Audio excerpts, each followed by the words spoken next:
Ready to move in premium triplex villas at Kollur APR Projects. అతను సాధారణ రైతు కూలి. అతని ఇంట్లో ఒక మామూలు బల్బు, ఒక ఫ్యాన్ మాత్రమే ఉన్నాయి. ప్రతి నెల కరెంటు బిల్లు 150 రూపాయలు కూడా దాటేది కాదు. కానీ మార్చి నెల బిల్లు మాత్రం చూస్తే ఆ రైతుకు గుండె ఆగినంత పనైంది. అక్షరాల 1,22,206 రూపాయలు వచ్చింది. ఇదేంటి ఇంత కరెంటు బిల్లు నేను కట్టాలా అనుకున్న రైతు కూలి నోరు వెళ్లబెట్టాడు. శ్రీకాకుళం జిల్లా ఎచ్చర్ల మండలం సంత సీతారాంపురం పంచాయతీ చినరావుపల్లి గ్రామానికి చెందిన పప్పుల ముకుందరావు అనే వ్యవసాయ కూలికి మార్చి నెల కరెంటు బిల్లు షాక్ కొట్టినంత పనైంది.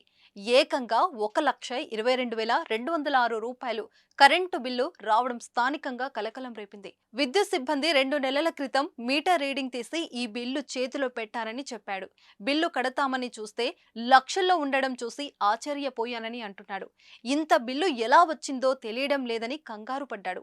అయితే ఈ విషయం విద్యుత్ శాఖ దృష్టికి వెళ్ళింది. రీడింగ్ తీసే మిషన్ కు టెక్నికల్ ప్రాబ్లం వల్ల తప్పుగా బిల్లు వచ్చిందని ఏఈ అధికారి చెప్పారు. దీంతో ముకుందరావు హమ్మయ్య అనుకున్నాడు.